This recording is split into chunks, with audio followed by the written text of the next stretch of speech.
It's been a few days since we said bye to the others in Nasha Town. Still no news about Rarer, though. Where could he have slunk off to? If only he was gone for good. But with all the trouble he stirred up before, there's no way we've seen the last of him. Hello! You must be the traveler in Paimon? Mr. Flint has been looking for you. Unfortunately, there's been a serious wild hunt attack over at the quarry. He thinks it's time to regroup and figure out a plan. The wild hunt? Oh, uh-oh. We better get over there, right away! Come on, let's go!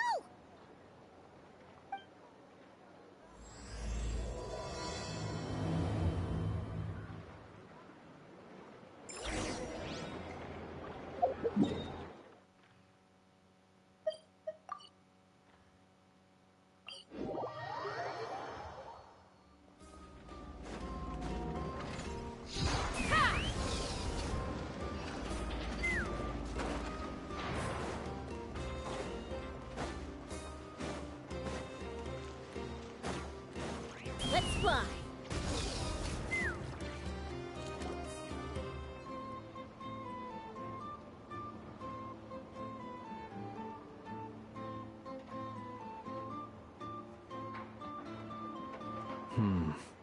I can barely sense any Kuvaki at all.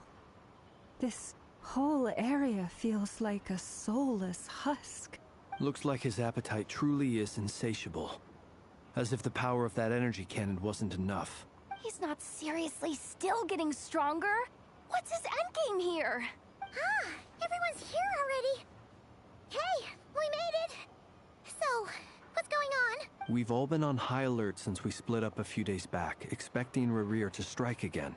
But it's like he just vanished into thin air. No one has seen him nor found any trace of his presence. That is, until this morning, when a ratnik found signs of wild hunt activity while out here on patrol. As you can see, the crystalline itself is physically intact, but the Kuvaki it contained is all but completely diminished. And we're sure that Rarir did this. Who else? Kuvaki loss has reached critical levels. Reikir of Solnari set to maximum threat level. Warning, unless de-escalation measures are taken soon, he will pose a threat beyond our ability to contain. The consequences could be catastrophic.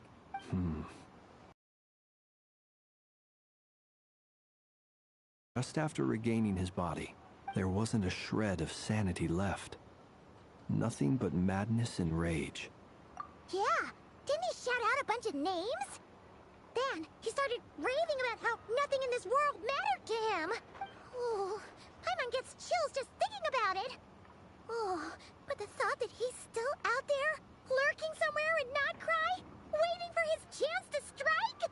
Oh, even chillier. Last time we fought, we were already at a disadvantage.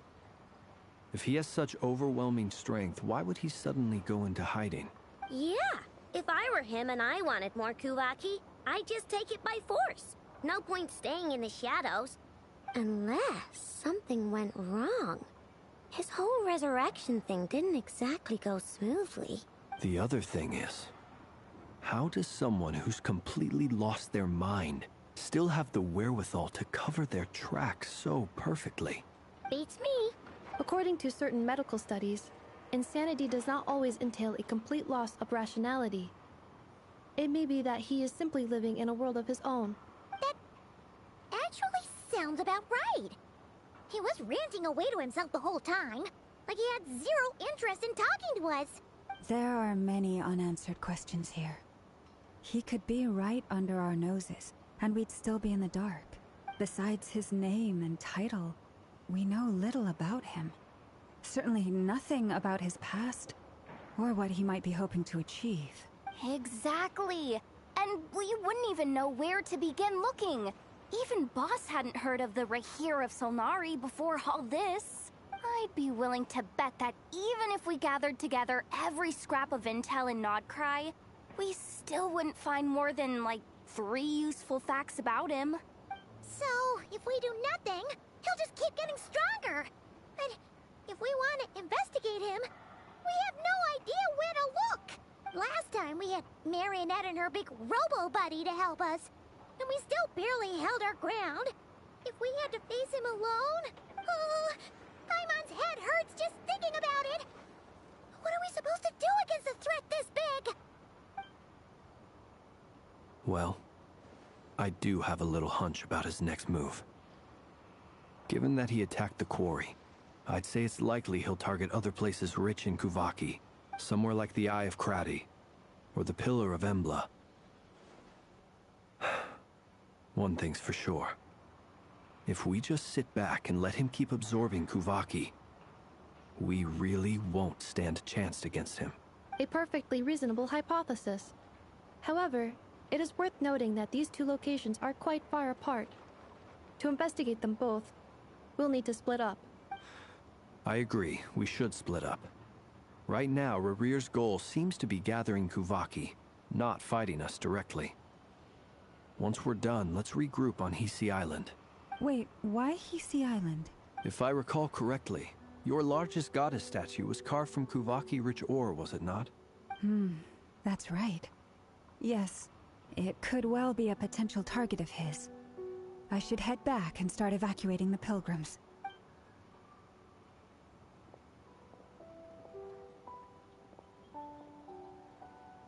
Splitting up's always gonna be risky. But I guess we don't have much choice, right? We're in a race against time here. And if we do run into Rarir, what then? That's when you follow the 3rd rule of treasure hunting. Run like the wind. Didn't you say the 3rd rule was go with the flow? I don't know. Did I? Anyway, whatever. In this situation, go with the flow means go find backup. Agreed.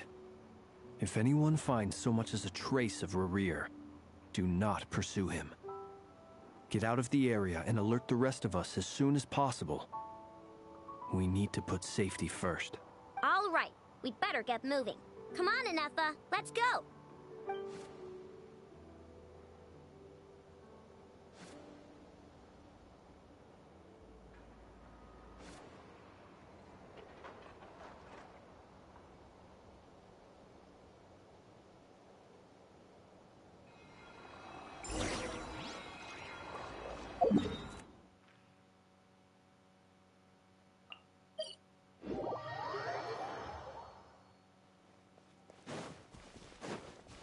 Take me up!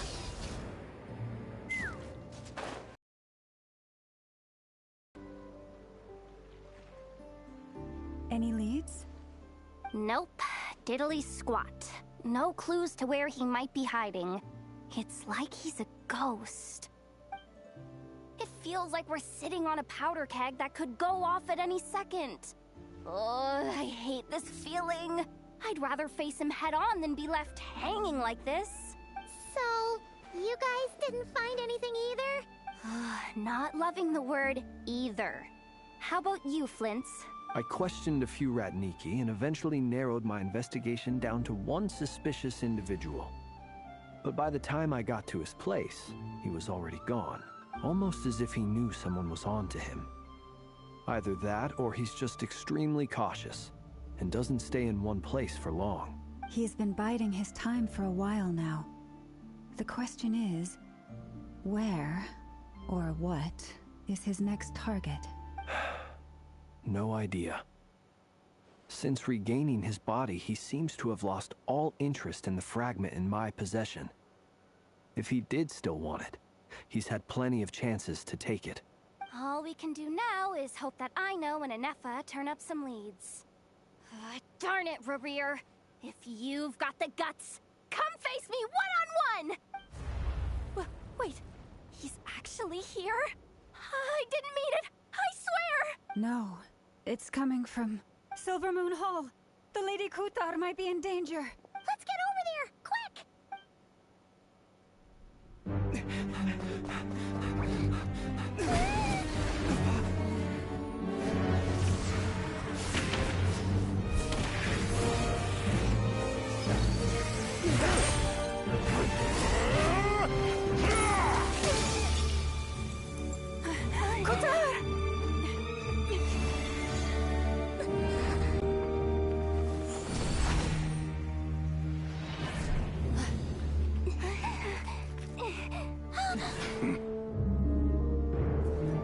Why is he attacking the damsel elect? What's going on? No time for questions. Stop him!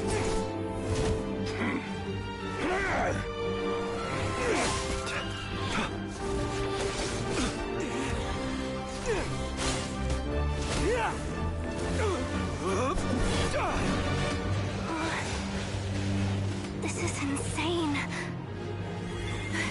Yehuda, get Kutar out of here! On it.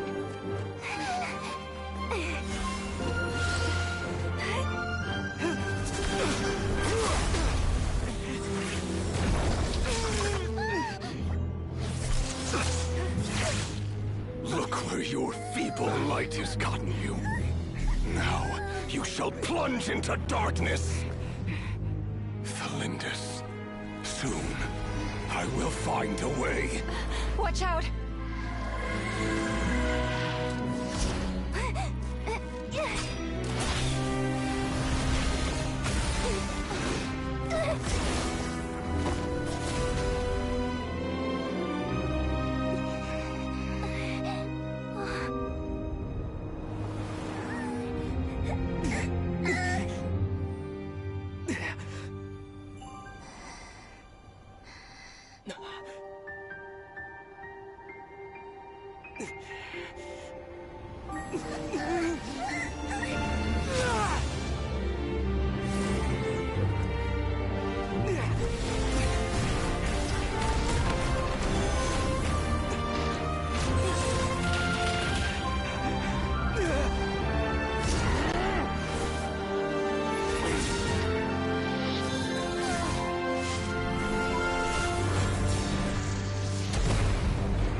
Find them.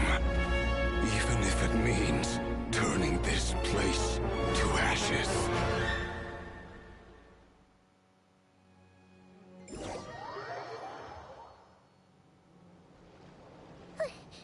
That was too close. We barely made it out of there alive. What's that guy's deal? How'd he get so crazy strong? He's a threat to this entire nation.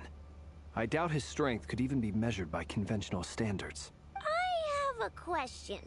When me and Anetha showed up, we saw him chasing after this lady like he wanted her dead. What was that all about? We weren't there for the whole thing either. They were already duking it out by the time we arrived. Yeah, we didn't see how it all started. It all escalated so quickly, we had no choice but to step in. Kutar, can you shed any light on the situation? Kutar. Cross-checking database. I see. So you're the one that the Frost Moon Scions refer to as the Moon Goddess? Wait, she's the moon goddess? Oh, no wonder she looks just like all those statues. There are many reasons why people might worship the moon, and just as many why they might despise it.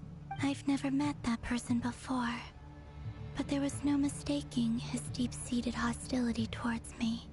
Why he holds me in such contempt, I cannot say. But since he hunts the power of the moon, it's no surprise that I am a target. Kutar. There are many potential motives. For instance, you help the traveler escape his grasp. This could be his way of taking revenge. It is also possible that he covets the Kuvaki inside you, and seeks to take it for his own. The list goes on. But, right now, devising a counter-strategy should be our #1 priority. The likelihood of this location being discovered is close to 100%. A counter strategy? We don't stand a chance against an enemy like this. Surely our only option is to run. He's not gonna chase us to the end of the world, right? So as long as we can sneak out of Krai undetected... No, I can't say that.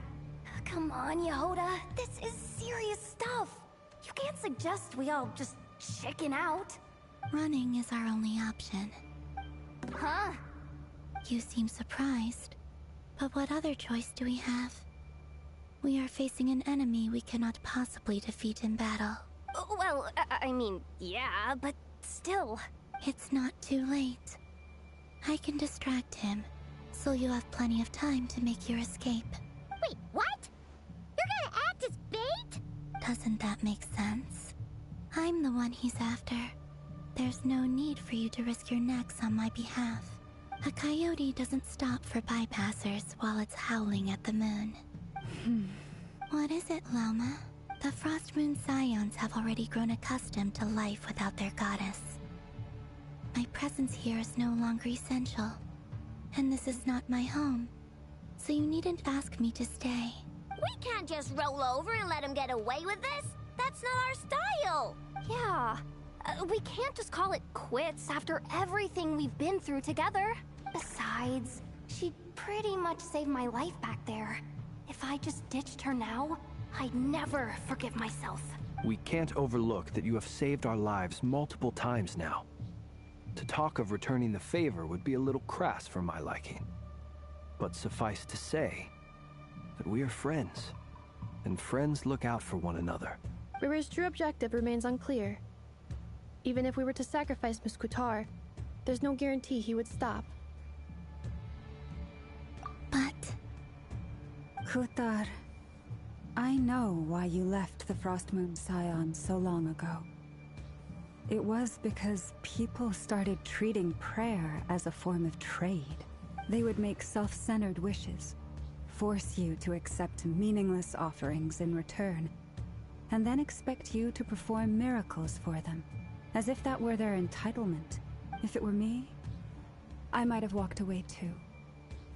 But I believe that time can change everything, and that sometimes it takes losing something precious to appreciate its true worth. After much reflection, I've realized that this was never about whether the Frost Moon Scions need you. Any relationship based on need is purely transactional.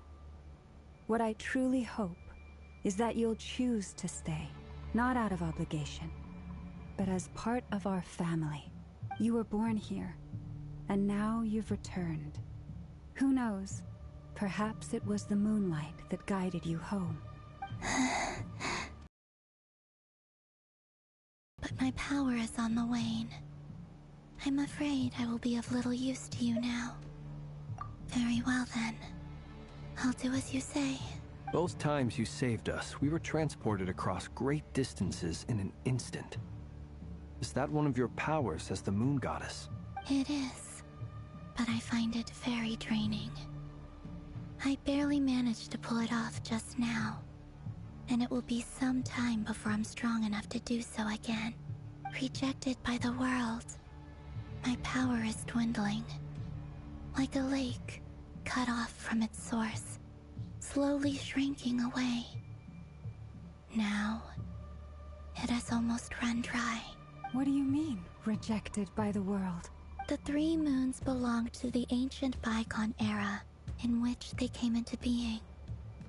From the moment I was born, the world itself has been steadily sapping away at my strength. The 3 moons are not one and the same. As the goddess of the Frost Moon, I cannot wield the powers of the other 2. Yet moonlight has a way of blending together. Each can reflect the other's glow. So when our fingers touched, I was able to restore my strength by drawing Kuvaki from the eternal moon's marrow. But this method of recovery is painfully slow. If only we could find the... It's the Wild Hunt! Even faster than we expected. We'll have to finish this conversation later. See how those wild hunt creatures are running away from us. They're likely just a scouting party. Which means Rerir won't be far behind. Then what are we waiting for? Let's get the heck out of here!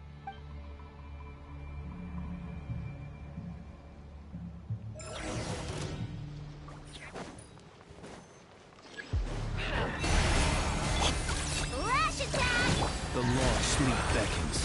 Observe. Oh, they just keep coming! This is driving me nuts!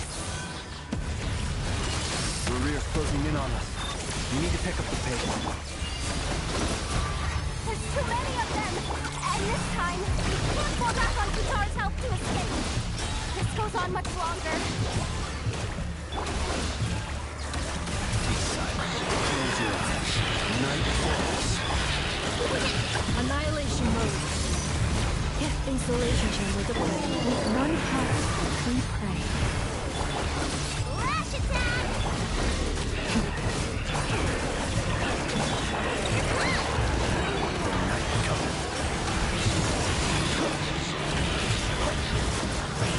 Night falls. Guard the frostmoon obeys. Ding dong, weather bomb! Ultimatum protocol. Defensive mode engaged. Forest, protect Be silent. The long sleep beckons. for the everlasting rest. Lash attack! Preparing for dust up.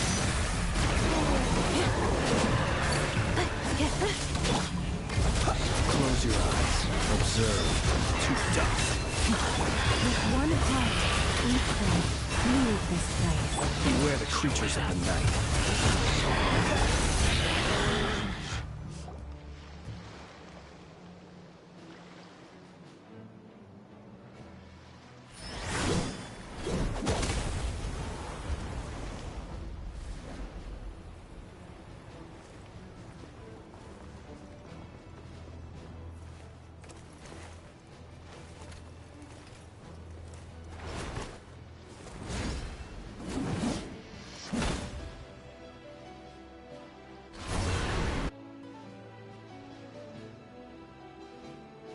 What's the matter? Bit off more than you could chew? Hold up!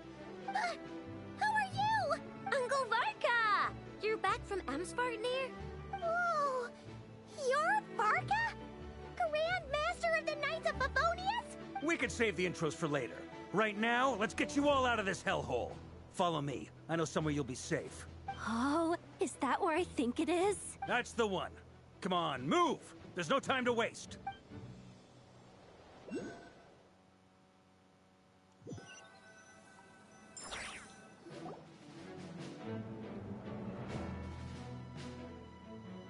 Wow!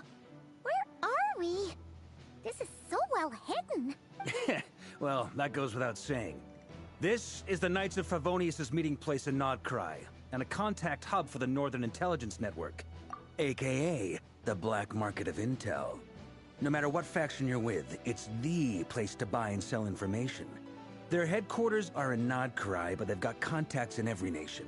As an expeditionary force on foreign soil, working with them has offered us the most effective way of getting our hands on reliable local intel. This is where we meet, so naturally, it's secure. Anyway, where were we? Folks from Krai should be pretty familiar with me by now. But I believe this is the first time we've met. Allow me to introduce myself. I am Varka, Knight of Boreas, and Grand Master of the Knights of Favonius. We've heard all about you. This meeting's been a long time coming. You look way younger than Paimon expected. But you definitely have that Grand Master vibe. Well... Definitely feeling some of that back pain today, though. Rushed back from Amsvartnir without a wink of sleep, only to get right into another fight with that freshly revived maniac. Another? You mean you fought him before? Yep. He wasn't nearly as strong back then, but he was still a formidable foe. I brought some of the knights along to give him a little surprise, but he saw us coming from a mile off. My squad took heavy injuries, and I barely made it out alive myself. We knew it might have been our last chance, so we staked everything on it. But still, it wasn't enough to stop him. I tried tracking him down afterwards, but he didn't leave a trace. Even in his unhinged mental state, he's as cautious as any trained operative. So, I decided to come find you. And as luck would have it, turned up to find you being ambushed by the Wild Hunt. The rest, you already know. Is that why he's been frantically absorbing Kuvaki these past few days? Because he sees you as a threat? Maybe I'm part of the equation, but even if I weren't, I'm sure he'd still be gathering power. He's clearly working up towards something. Note to self, Uncle Varka's strength rating officially upgraded.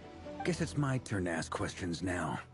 So, what exactly has been happening in Krai? Why is the Wild Hunt returned in humanoid form? And why is it after you? That's a long story, but I'll try to make it quick.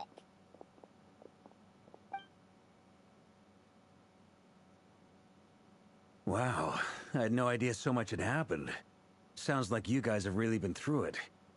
So, the Kutar is actually a Fatui Harbinger. And all this Wild Hunt activity in Krai is the work of the Raker of Solnari, one of the 5 sinners. That's a lot to take in. Need some time to wrap my head around it all. I'm truly sorry, Mr. Varka. You stood with us against the Wild Hunt, and did everything you could to stop it from escalating into a full-blown catastrophe. And then, the one time you're away, it all comes to a head and all your hard work gets undone. You've got nothing to apologize for, Miss Moonchanter. You can plan 100 steps ahead and still slip up. That's just life. No one knows what tomorrow holds. You can't predict which way the wind will blow next. And, to be perfectly honest, I can't say I'm surprised. For all the times we've defeated the Wild Hunt in the past, we've never been able to completely wipe it out. Turns out, we were just delaying the inevitable. But now that a new variable has come into play, fate may well take a different course. A new variable? You mean us? Who else? And in a strange way, I think his resurgence might not be an entirely bad thing. The Wild Hunt is like an unrelenting force of nature, but Rerir is an individual with an agenda. He's gotta have a weak spot somewhere. That said, while I was explaining everything just now, some of the points that Mr. Flint's added caught my attention. You mean about our mystery ally? That's right. From what you've said, not only did they lead you straight to some key files, they also shielded Hisi Island from a lethal Kuvaki blast. I don't know who or what could pull something like that off. Heck, even Miss Columbina doesn't have a clue. I hadn't heard the story about those files. Would you mind repeating their titles for me? Wild Hunt Phenomena Log, a Nodkrayan Ratnik's Field Journal, and Kuvaki Survey Log. Oh. No. Still doesn't ring a bell. Another dead end. Guess all we can do now is hope that our mystery ally keeps showing up when we most need them.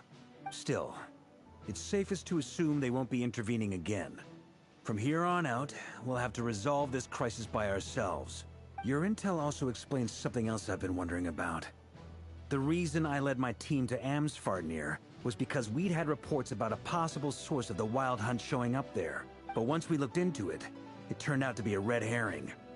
I don't know who was behind it, but clearly, it served its purpose. I doubt it's by chance that he happened to make his comeback while my attention was diverted. And from everything you told me, it sounds like his scheming began well before his return. So maybe luring me away was all a part of his plan. But is it even possible that he orchestrated all of this by himself? The Moon Maiden and the Raker of Solnari. Krai of all places. The way everything is unfolding, it can't be a coincidence. So, what do we do now? Got any ideas? Right now, we've got at least 3 things to consider. Let's go through them one by one. First, we need to figure out how to take down Rerir. If we can't beat him in a straight-up fight, the rest won't even matter. To my knowledge, the bulk of Krai's fighting force is already gathered here. But even with everyone united, we're still no match for Rerir in his current state, let alone with his power still growing. What if there was a way to tap into a new power of our own? How so? Have you thought of something, Columbina? 3 moons once watched over this world.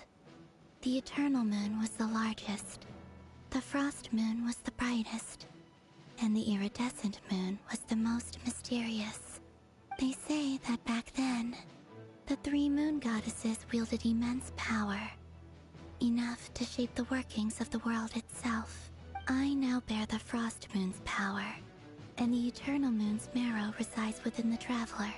Hold on. Are you suggesting... The iridescent moon, the last piece in the puzzle. That's right. If we can find the iridescent moon's marrow, I will be able to regain my strength much more quickly. The three moons are said to stir the tides and illuminate all things. Perhaps they hold further secrets beyond our understanding. According to my analysis, this solution is feasible. However, it is subject to one major condition. How do we locate the iridescent moon's marrow? I know a way, but we will need to visit the Fatui's Experimental Design Bureau. The Experimental Design Bureau? Are you saying we need to involve Marionette? Yes. I must speak with Sandrone. It's a long way from here to the Experimental Design Bureau. There's a high chance you'll be spotted. You shouldn't go alone. Then that's settled. Next up, our second priority. Somehow, we need to figure out Rarir's end goal. As you saw for yourselves, when he was still in his wild hunt form, everything he did was for the sake of recovering his body and resurrecting himself. His first act since then, after laying low for a while, was to try and assassinate this young lady. People's obsessions often reveal their greatest vulnerabilities. There must be a reason why he despises the moon so deeply. Perhaps it sheds some light on his title, the Raker of Solnari. The Wild Hunt has plagued Not Krai for centuries now. If we want to stop it for good, we have to get to the root cause of what's driving it. It's true. We still know very little about him. If Kuthar hadn't given us that lead, we wouldn't even know his name.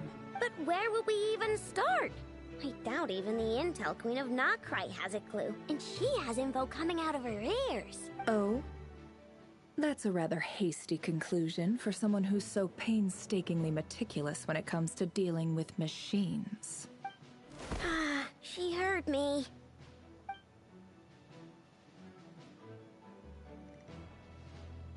Boss! What are you doing here? I'm now asking myself the same question.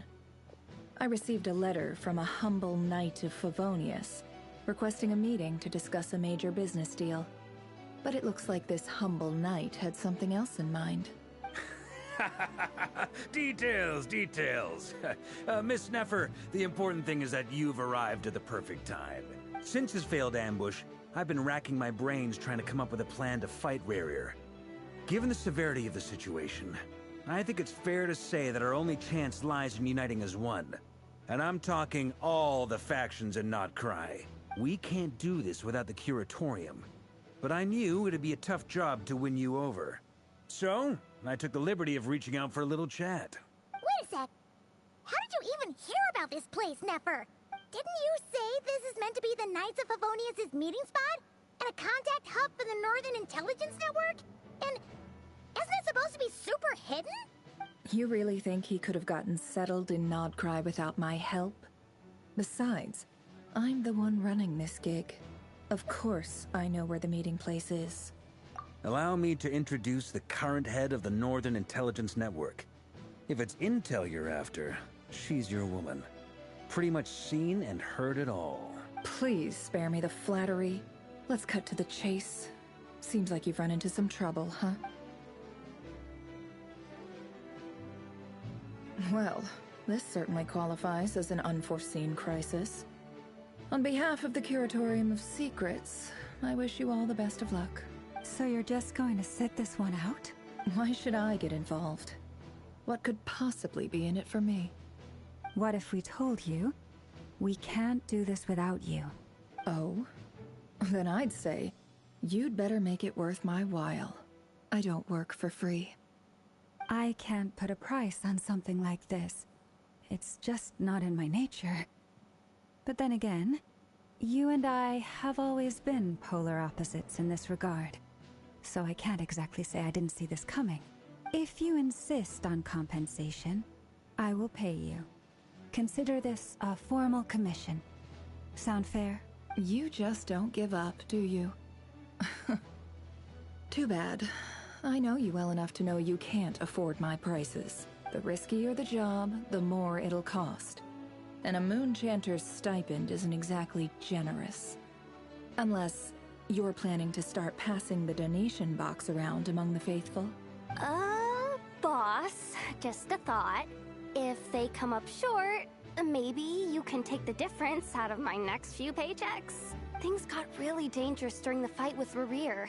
If this girl hadn't saved me, I'd be ley line fodder by now. I'd be gone for good, boss. If there's any way we can make this work, I'd really like to help her. Please? I'm begging you. This is why I'm always telling you never accept favors. They are the hardest debts to repay. You have to be careful who you get involved with, or you invite all kinds of misfortune. Very well. Yehoda, I will help. But just this once. Don't count on this happening again. Flynn's. That fragment that Rerir was after. Do you still have it on you? Of course. Let me borrow it. I need it to follow up on some leads. Wait, you actually have some leads? Shh. This is top secret information. I get it. We all have things we'd rather keep to ourselves. Plus, I know we can count on you. So we'll leave the intel gathering in your hands. And that brings me to the third and final item. We need to find a way to distract him. We need time to make our move, so someone will have to stall him. I'm in for this part, no matter what. Anyone coming with? Count me in too. Come off it, you two. Quit playing heroes. I'm way ahead of you here. Inefa did a scan of the Moon Goddess's Kuvaki signature, and we're gonna use it to make some decoys over at the Kramkake craft shop. Anyone who's in, follow me. Once they're ready, we'll deploy the decoys across Krai. So as long as the rest of you keep moving, he won't catch on to your scent and won't be able to track you down. I like it. Genius idea. No biggie. All right then. We'll split into 3 teams.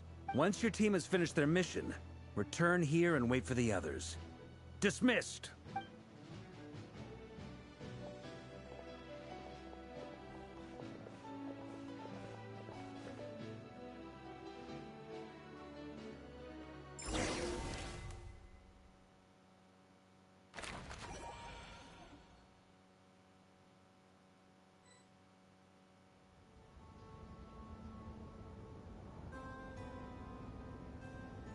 Lady Damselette. Wait. And you two? What are you doing at the Kuvaki Experimental Design Bureau? We've been doing our best to mind our own business lately. But if you're just gonna waltz up here like this, you're seriously pressing your luck. Don't blame us for doing what we have to. Huh. You really think that's gonna scare us off? We're not looking for any trouble. I just want to see Zandrone. Do I need to remind you that you're still a wanted fugitive for deserting us? Out of consideration for our former ties and the crisis we're all up against, we'll let you leave in one piece. But don't even think about trying to get inside. Let them in. But... Are you going to make me repeat that? No, my lady. Zandrone seems to be in a good mood. Must be maintenance day.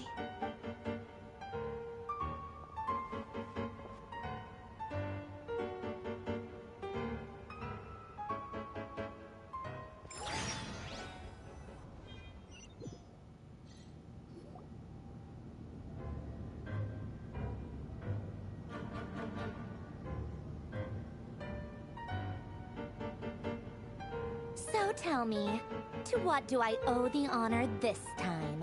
Actually, before you answer that, just so we're clear, we're not colleagues anymore, Columbina. I don't owe you anything. I promise it's nothing big. It seems like you've gotten the wrong idea here. The only reason I let you in was because I was bored. It seemed like a way to kill some time and satisfy my own curiosity. Whatever miscalculations I may or may not have made in the past, I haven't lost the plot enough to even consider sticking my neck out for your sakes. I'd like to speak with Arlecchino. What? Huh? You mean the knave? I'd like to speak with Arlecchino. Is she in Krai? No, she's not. Once the work on this facility was completed, she went back with the Rooster and Regrator. The only ones in Krai are me and... What is it you need to speak to her about anyway? Rerir is hunting me. If I'm going to face him, I must first retrieve the...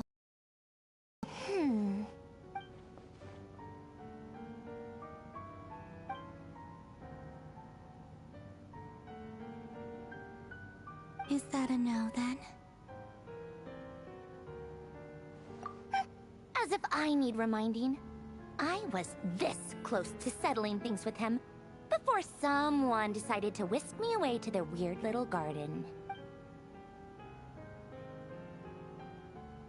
Have you held any tea parties lately? Tea parties? Yeah, obviously. You don't seriously think we'd pack it all in just because you aren't here. If anything, they've been more eventful than ever. Just me, Arlecchino, and a bunch of insolent and sensitive guests who won't stop asking where you've gone. Oh, they've been a real joy. I bet you served them the worst tea you have. Just like you used to do to me when I upset you. Who cares about how good the tea is when there's no one around to drink it? I keep losing people. First Rosaline, now you. I'm running out of people who can make me laugh. Honestly, what could be more ridiculous than the multi-centenarian goddess, who's only ever had the plain herbal tea she received as offerings?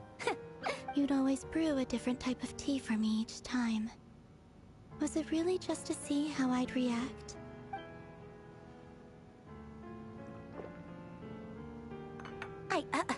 Well, duh. Why else? Watching you squirm was practically my only form of entertainment.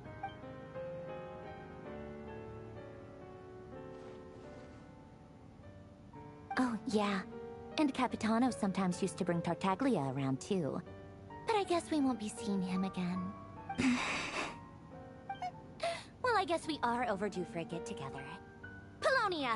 Have Febronia pass a message to Arlecchino for me. It's time for tea. Will suffice. Pass along a message for me, too, if you would. My body cannot contain the marrow of 2 moons, so I'll be leaving one of them in her care. Excuse me? Who said you were on the guest list? If my tea meant that much to you, maybe quitting the Fatui wasn't your brightest move. Back when you were under the Tsaritsa's protection, no one would have dared come at you so openly. But that protection didn't come for free. In fact, I paid dearly for it. At the end of the day, it was just another transaction. I just got tired, that's all. I never wanted any part in their grand ambitions, and I've had enough of being treated like a bottomless supply of power. It brings back memories from the old days, when I was still worshipped as the moon goddess. Centuries on, it may be a different group of people, but I see the same greed in their eyes. I figured you'd leave eventually. You didn't have as much of a reason to stay as I do. The Tsaritsa gave you shelter and protection, but that was it. Nothing more, nothing less. Meanwhile, the Fatui demanded everything from you in return, until it was more than you could bear. I get why you left. And frankly, I have no interest in dragging you back just because the higher-ups told me to. But if you keep hanging around with this riffraff, the next time we cross paths, we might be enemies for real.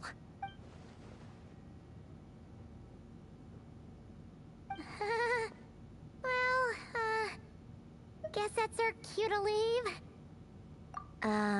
That might be your plan. But it sounds like someone else wants you to stay a little longer. Huh? What do you mean? Listen.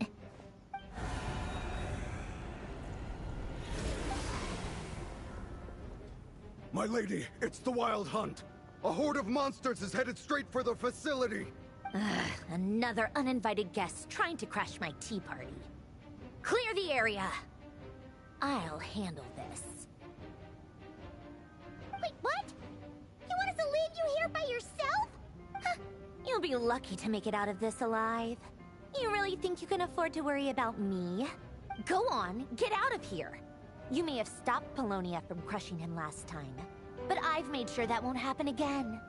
The entire Experimental Design Bureau is rigged for war. Stay and watch if you want, but it'll be at your own risk. You're not flagged as friendlies in the weapons system. Don't tell me what to do! Look, if you're leaving, make it quick. Or you'll just get in my way. There's a secret passage on the 2nd floor. It'll take you right to the plains out back. Stare all you want, Columbina. You're not getting another invitation to my tea party. I know. But thank you anyway, Sandrone.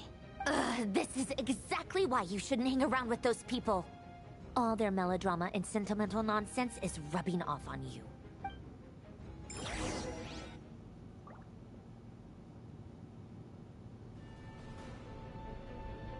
Come on then, Mr. Ray here. Let's pick up where we left off. It's your Wild Hunt monstrosities versus my beautiful creations. Let's see who comes out on top.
Apollonia! Get him!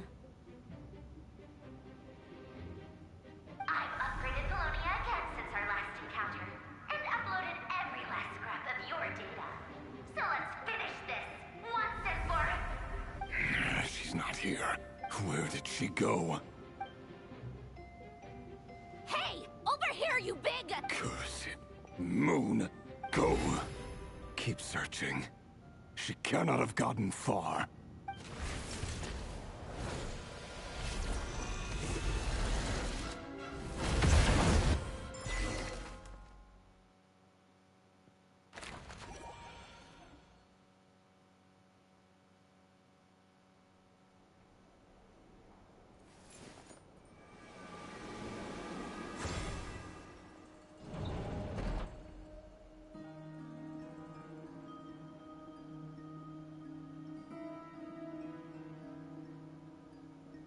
So this is your method for investigating Rarir's past? It almost looks like some kind of ceremony. Good deduction. But it's quite a different affair from what you're used to with the Frost Moon Scions. Whoa! First time I've ever been in here. Boss always said it was off limits, so I pictured some kind of creepy dungeon. But it's actually kinda nice. Oh, I guess this must be Sumero decor? That's where Boss is from. And that nice shopkeeper who sold me my treasure compass. I'm not sure exactly what you've got planned, but it looks like you're all set. When do we begin? Whenever we wish. But for some reason, I've got a feeling this isn't going to end well. I've never faced Rarir myself, but from what you've told me, his power is beyond anything I could imagine. I, on the other hand, am just an ordinary businesswoman. Our paths should never have crossed, yet here I am, forced to make an enemy of him. If you ask me, you're about as far from ordinary as it gets. So what are you saying? You're getting cold feet? Once I take a job, there's no backing out. Still, I have to ask myself if the power I'm relying on will even work on an opponent of this caliber. And also how to make sure I come out of this alive if things spiral out of control. Death is... It is the great equalizer, however fortunate or unfortunate we may otherwise be. So it's important to consider how to spend what lifespan we have left. Come on, boss. Lighten up. Quit talking about death. It's... For once, I agree with you. When you're up against a foe like Rarir, there's no such thing as being too prepared. Is there anything I can do to help? That won't be necessary. I've already made up my mind. Time to cash in a precious favor I've been saving for a rainy day. Yehoda, I need you to find someone for me. The sooner the better. Eh? Find who? That shady merchant who sold you an overpriced treasure compass the other day. Come on, boss. You're pulling my leg again. In what way is she shady? She showed up when I was completely lost and sold me a neat little gadget that was exactly what I needed. Trust me, she's a good person. Anyway, I know who you're talking about. Don't go anywhere. I'll be right back.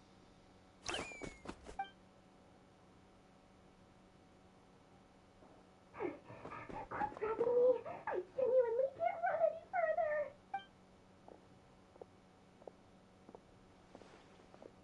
Hey, aren't you? What is it? What's the big rush? You dragged me out of a dream where I was literally swimming in Mora. I'm charging double my usual attendance fee. See, look how easygoing she is. After that rude awakening, she could have completely snapped at us. But instead, she kept it together and just asked for an extra fee. Dori Sangama Bay? I never would have pictured you two doing business together. If you want to make it big in Nodcry, it's all about connections. Lady Nefer just so happens to have a lot of intel that interests me. And she also did me a big favor in the past. It was back when I first arrived in Nodcry. My trusty assistant, the genie in my lamp, had an adverse reaction to the Kuvaki and fainted. And when you know it, that's when I suddenly find myself in a life-or-death situation. Good thing my compatriot was there to swoop in and save the day. I've been giving her a 30% discount off all of my goods ever since. Now, so that no one here feels left out, I'm willing to extend a 20% discount to fellow friends of Boss Nefer. Plus, any other friends you send my way will enjoy 10% off. What can I say? The great Lord Sangamabe is nothing if not generous. So, let me guess. You've run into some trouble? I've got everything you could possibly need. And the more you buy, the more you'll save.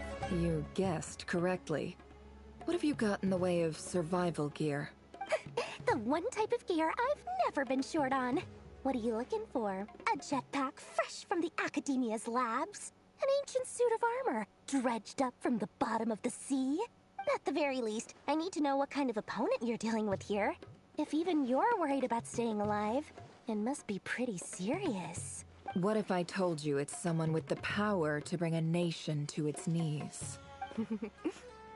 Is that so? Then we really are talking top-shelf treasures. I don't have anything like that in stock right now. I'll have to ask my supplier. Your supplier? A powerful woman, make no mistake. I can't reveal her identity, but luckily for you, I hear she's planning to visit Krai in the near future.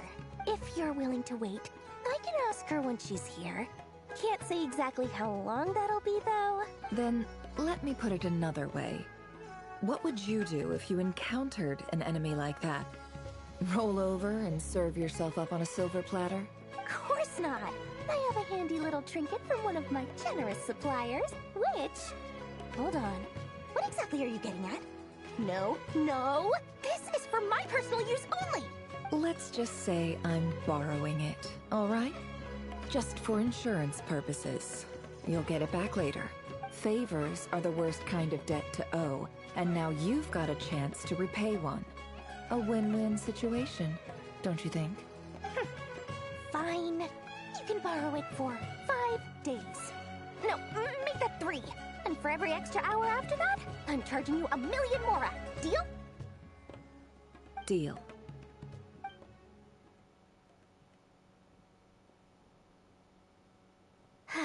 What a way to start the day. Now, was there anything else you wanted? Or can I go back to bed now?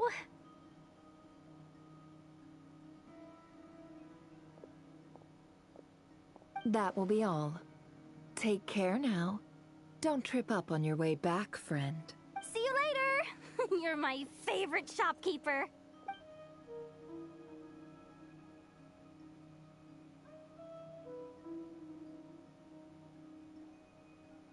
Excellent. Everything is well and truly ready. The ceremony can now begin. After initiating the ceremony, your minds will follow me wherever I go. You will see many strange things in your mind's eye. So remember, don't be frightened, and don't make a sound. Now then, let us peer into the Raker of Solnari's past.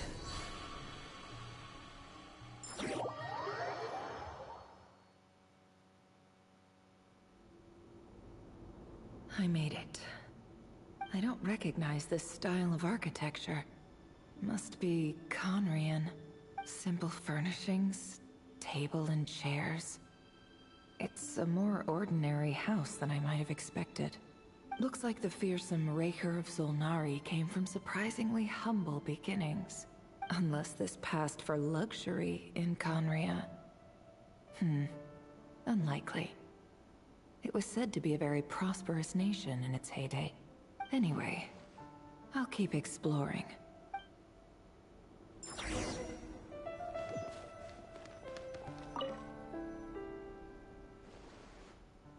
Hi, Rivier.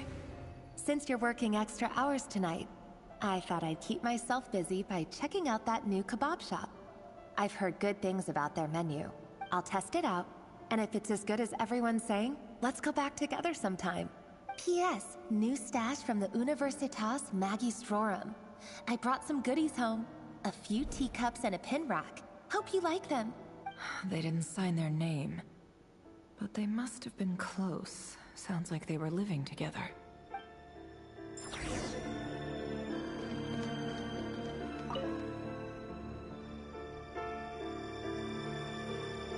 I went over to Joseph's for drinks today.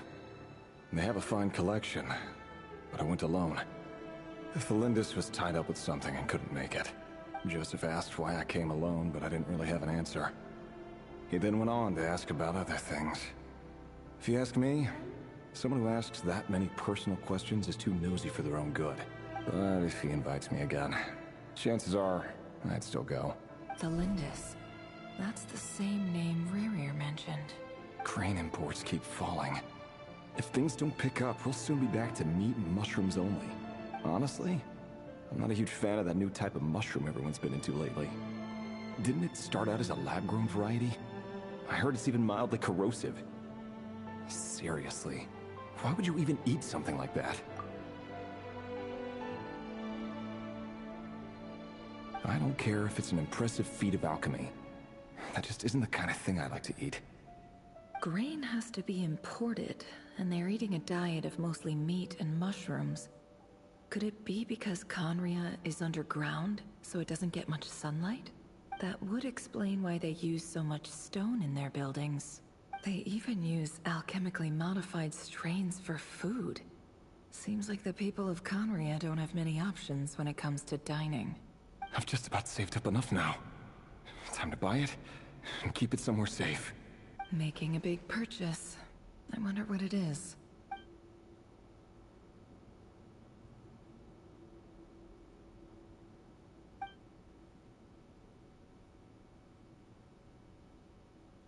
He really is a professional. No wonder he's so good at covering his tracks. Despite what he's become, it seems like he's retained certain habits, at least in this regard.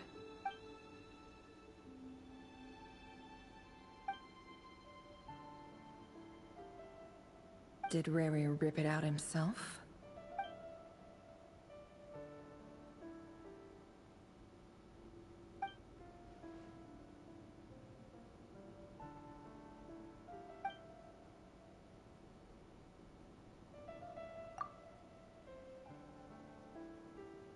Before I met you, I was convinced that my heart was nothing more than a stagnant pool, the burial place of a fallen moon. A withered, windless grove where the waters rested forever unrippled. It was you who helped me see that my heart hadn't entirely withered away. That it could still beat to the rhythm of love. This is just trivial sentimentality from the looks of it. Why would he go to the trouble of hiding that? The burial place of a fallen moon.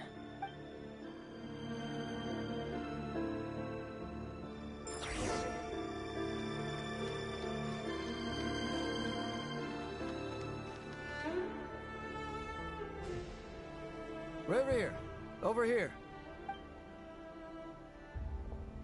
Dane! Oh, and, Vedaflin here? What a surprise to see you here, sir. Hello there, Rerir. You need not address me so formally outside of court. He doesn't get that much free time, so I invited him over for a drink. Even the court prophet deserves a break every now and then, right? Well, I'm flattered. So, what are we discussing today? Hey, don't look at me. As far as I see it, we don't need an excuse to have a few drinks. Come on, don't give us that. Didn't you say you were about to pop the big question? How's that coming along? Who'd have thought the great Twilight Sword was an even greater gossip? I just didn't expect you to be the first one to settle down and get married, that's all. Yeah. If you told me that a few years ago, I wouldn't have believed you either. So, are you planning to come clean about your job then? I'm guessing you still haven't told her. Sure, I'll have to tell her at some point. But I'll need to pick the right time and place. To be honest, I have no idea how she'll take it. Come on, stop being such a pessimist. For all you know, she could be thrilled. I bet she'll be much more impressed by your actual job than the one she thinks you're doing now. A member of the King's Guard. Quite the cover story. Does the king himself even know? Of course he does. Anyway, enough about me. How have you been? Me? Same old, same old. Nothing much to... Huh? What's up, Ved? It's nothing. Vedifulnir. Dainslif's elder brother. Renowned throughout the court of Conria as the Visionary, and said to possess a wisdom far beyond the reach of any ordinary man. And yet, despite the gulf between us, he seems to have something to say about me. Does he even know me?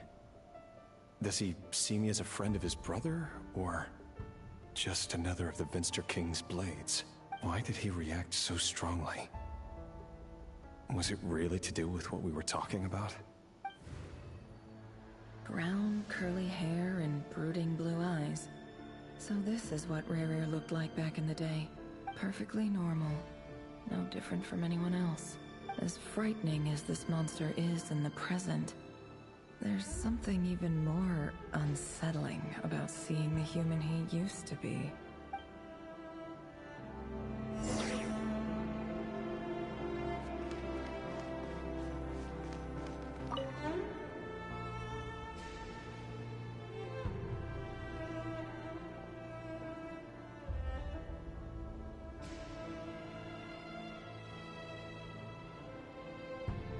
Felindis? You're back early? Our equipment's being serviced today, so I got off earlier than usual. How's your day been? Aw, why the long face? Is something the matter? Has your boss been giving you a hard time again? Went for a drink with Dane and the others after work. Isn't that a good thing?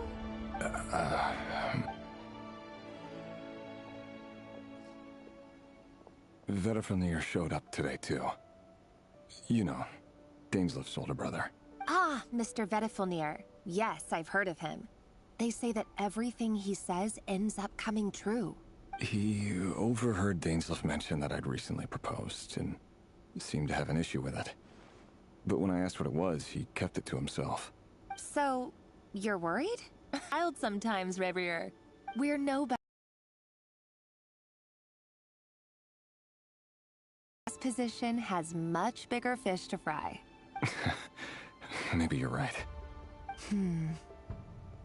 You worry too much, Revier. We've been together for ages now, and everything's been going so well, has it not? You've even proposed to me. So, you do remember. Tell me then. What's your answer? Like I said, I need some time to decide. You can't just rush into things like this. We may be nobodies in the grand scheme of things, but if we want things to work out, we've still got to plan ahead. All right. Take your time. Just don't keep me waiting forever. Nobodies. Sounds about right. In the eyes of people like Vedifulnir and Dainslif, what do we matter? Can someone whose gaze is so fixed on a far-flung future even see the present clearly? Besides, the dynasty's fate rests with the king and his inner circle. Whatever I do, it won't make much difference. Meanwhile, every idea they come up with and every decision they make, it affects everything. These days, the king is lost in his research, and the purge of the Crimson Moon bloodline grows ever more intense. The opposition tried to speak out, but nothing came of it. And I'm under no illusions as to why. Because we eliminated them and got rid of their bodies. A man can have 1,000 reasons to carry a sword, but there are few good excuses to use it. Yet the king has never even considered a gentler approach, and he never will. What becomes of someone who kills on another's behalf?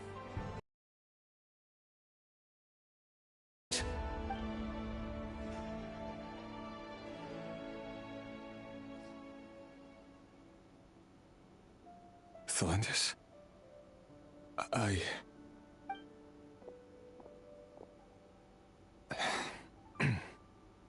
It's nothing. You were right. Fate has never smiled upon nobodies like us. But by the same token, it's unlikely to bear a grudge against us either. There's no reason we can't keep living happily together, cherishing the simple joys of each day as they come. See? You just need to stay positive, Revere. I can feel your warmth, your breath. You're right there, right by my side. Just seeing you makes me happy in a way I can't explain. And that's something that no one could ever take away from me. So smile, my love. Let go of that frown. You're right, Thelindis. I've just been overthinking things. That's better. Getting caught up about things like this will only ruin our evening. Speaking of which, all set for the ball tonight? I need to go get ready. You go ahead. I just have a few things to take care of, then I'll come join you. Even busier than the big shots, huh? Fine, I'll go get started. But don't be late. If you keep me waiting too long, I won't be a happy bunny. Relax. I'll be there. Seriously, though, you drive a hard bargain. You're really gonna leave my proposal hanging and still expect me to take you to the ball? Well, that goes without saying. I already told everyone I'd be coming with a dance partner. Besides, they're two completely different things. Let's take it one thing at a time, all right? All right. White outfit it is. It seems like Rerir was deliberately hiding his ties to the intelligence services by giving the impression that he was just an ordinary member of the Vinster King's Guard. He clearly doesn't want his would-be fiancée to know about his other life. Then again, that's hardly surprising. People in the intelligence trade rarely do. Who'd have thought we were in the same line of work? Let's dig a little deeper.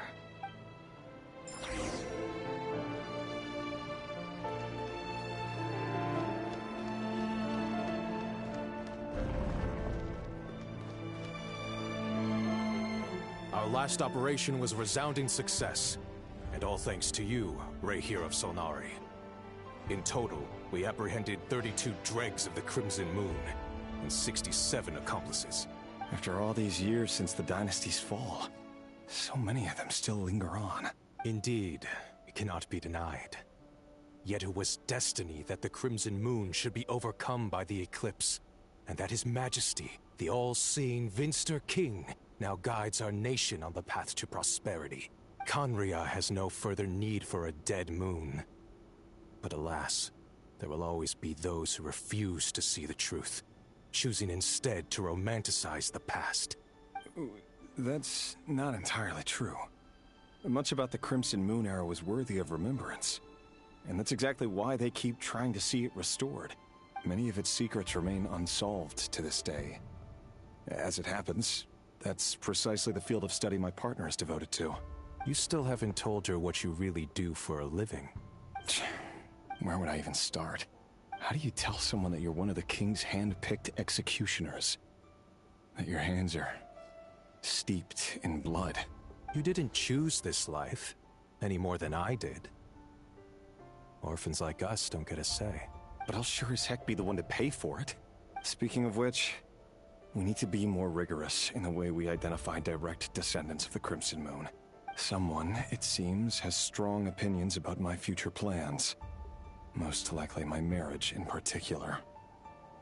I have a feeling that we may soon become targets of the Crimson Moon's retribution. Your concerns are not unfounded.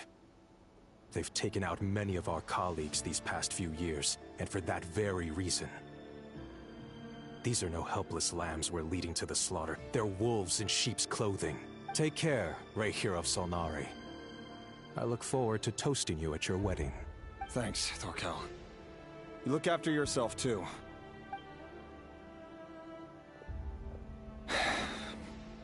Thelindis, I never wanted to keep this from you.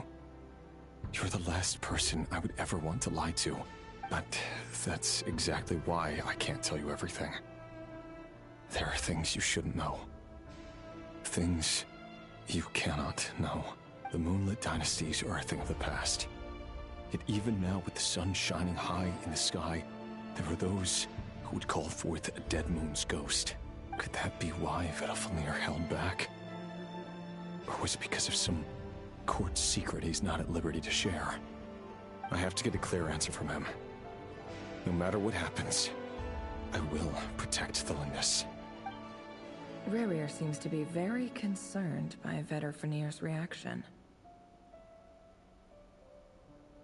Vedderfanir and Dainsleif, the Visionary and Twilight Sword. So that's what they were really like. I've investigated this whole area now. There doesn't seem to be any other memories here. Should I try somewhere else? Wait a second. What's this black smoke?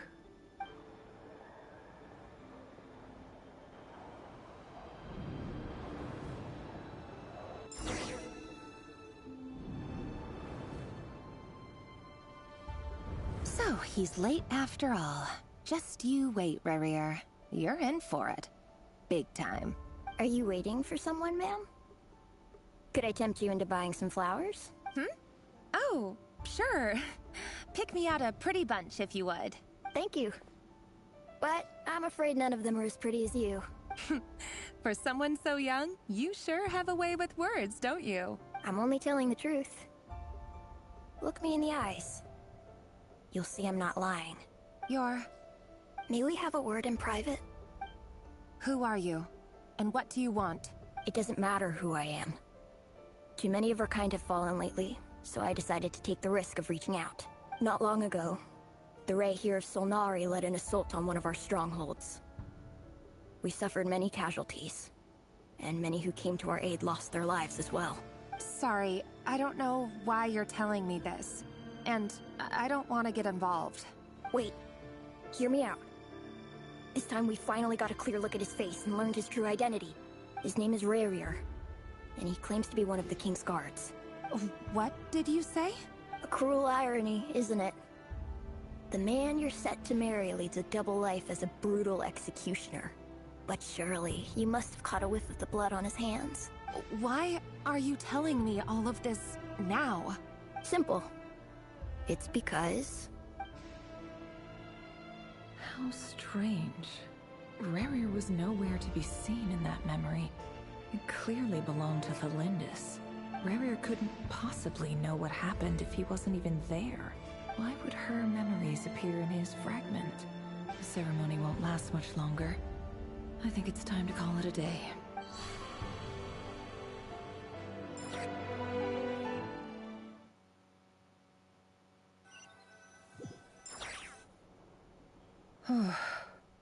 So that was your doing? Did you just pull us inside Rerir's fragment to spy directly on his memories? Any more questions, and I'll have to start charging. I had no idea you could do that, boss! Seriously, that was amazing! We're not worthy. We're not worthy! I gotta admit, though, I'm itching to see what happens next. Feels like we barely scratched the surface. I'm just as curious as you are. But the ceremony only allows for limited time inside. That's all we can see for now. Luckily, we managed to learn quite a lot. So far, so good. I just hope the others are doing okay too. Especially the group with the Traveler. Their mission is a risky one. Let's hope it's all going smoothly. If you're worried about them, go see how they're doing. If I know Boss, she's gonna need some time to write up all the details and make sure it's all coherent. I'll stay behind to lend a hand, but feel free to head back and meet up with the others.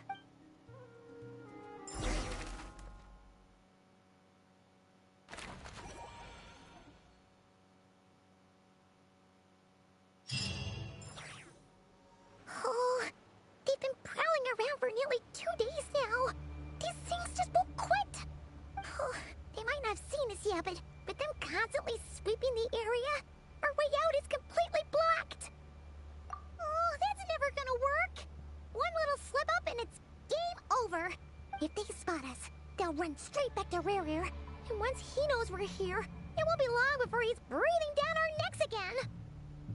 Oh, guess you're right. All right, time to zip it.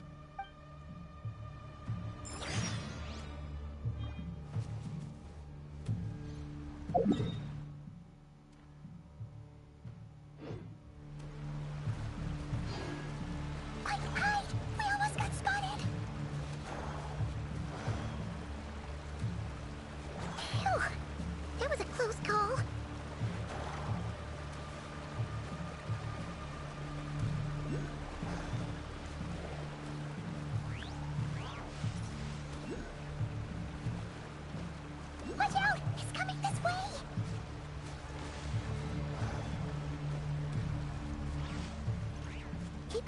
We're nearly there. This is the final hurdle.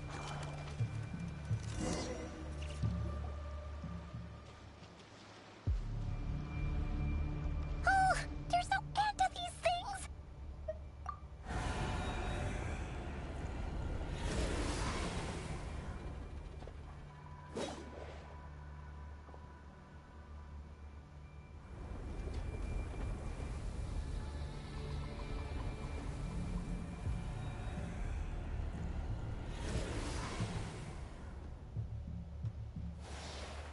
Fire. Fire? Wait, what's that smell? Oh no, there's a fire!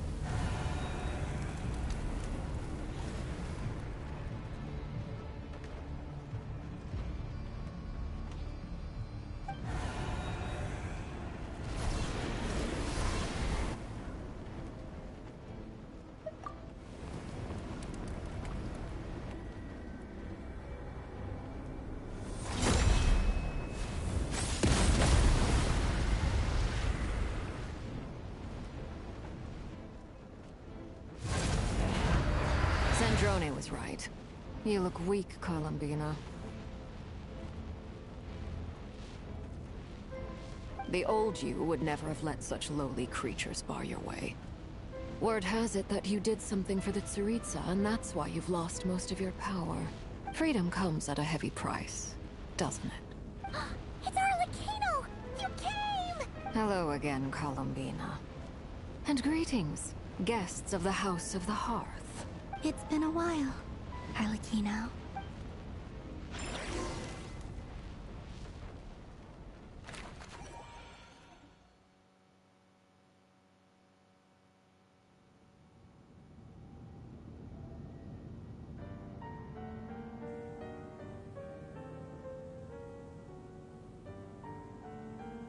Stupid right here of stupid Solnari. Ugh, whatever. I've got all the data I need. Next time we meet, you're finished. He sure doesn't pull his punches.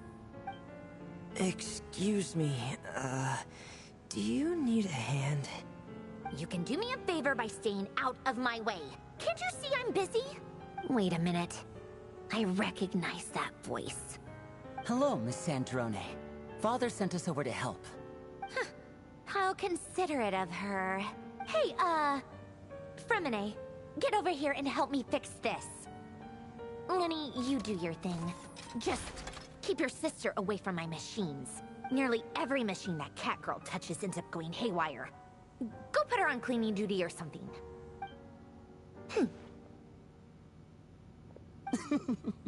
Then let's start downstairs.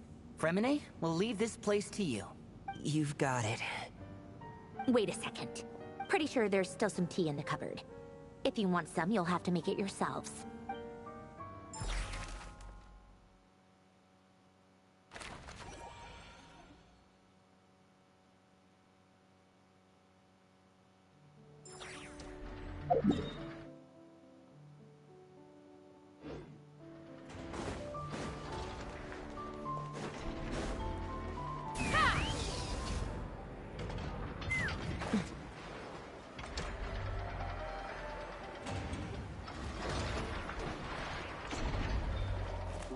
Let's fly!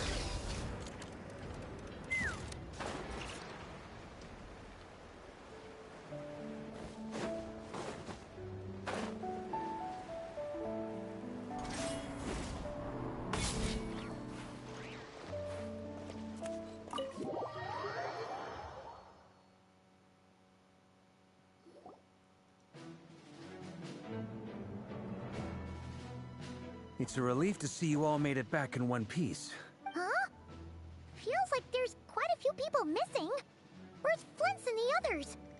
And what about Nefer? I returned ahead of them. Flint is helping Ino and Anefa to set up the decoys and buy us some time. As for Miss Nefer... Boss is still wrapping things up on her end. She sent us back to fill you all in on the top secret intel we've been gathering. I see. Then let's get right into it. But first, who do we have here? You brought someone else in to help? Greetings. I was invited here to help as a longtime Tea Party companion of Columbina's. You may call me Arlecchino. Surely it can't be. Those eyes. Oh, where have I seen them before? Wait, of course. In those memories we just saw. The only Arlecchino I know is the fourth of the Fatui Harbingers. So either you share a pretty uncommon name, or you're more than just a tea party buddy. You're well informed, Grandmaster. A man from Mondstadt living all the way out here in Krai, and yet the people and affairs of Snezhnaya seem to hold a special place in your heart. Oh, the feeling's mutual. Sounds like you know all about who I am, too. A Fatui Harbinger. The atmosphere in here just got really tense. Guess we can't just start trusting Fatui Harbingers, even at a time like this. I must admit, though, I'm a little curious. Seeing as the Moon Goddess no longer belongs to the Fatui, what makes you so willing to put your neck on the line here? Nor does Krai belong to Mondstadt, Mr. Varka. Yet still, you're fighting for it all the same. Things don't always have to have a tangible payoff. Sometimes, stopping things from spiraling out of control is a higher priority than chasing the spoils of victory. Of course, I can't say there's nothing in it for me at all. But that's between Columbina and myself. Forgive me. I don't mean to doubt you. It's just that the Fatui really have been the source of many of our troubles.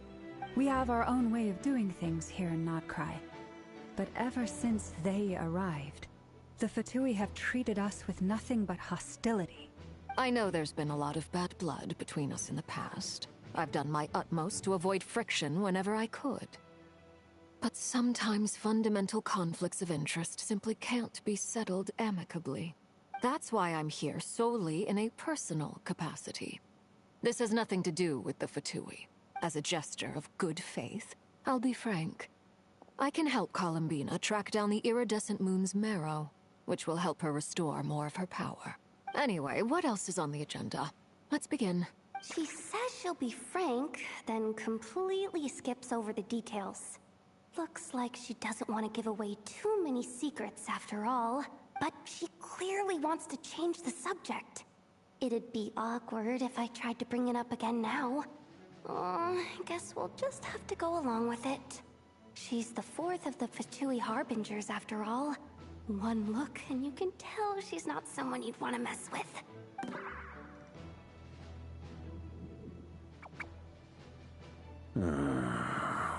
Well, since Miss Arlecchino sounds confident in her ability to handle that, we'll proceed to the next topic.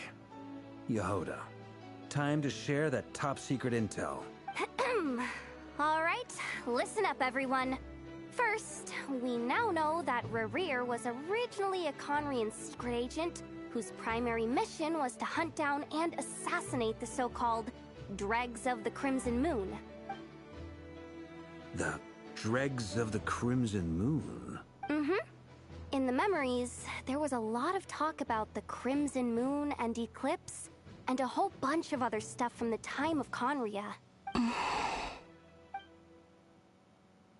To my knowledge, those were the names of two different Conrian dynasties.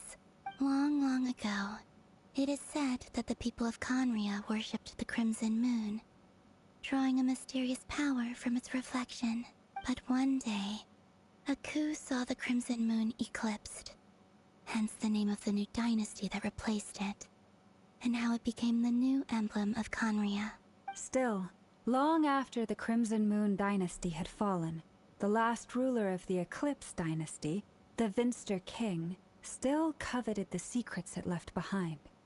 So, he sent the Rehir of Solnari to secretly hunt down the Crimson Moon's few remaining followers. In those days, Rerir showed no signs of madness. In fact, he was as normal as any other person. Oh, and he had a fiancé, or at least a would-be fiancé, called Tholindis. What's the matter?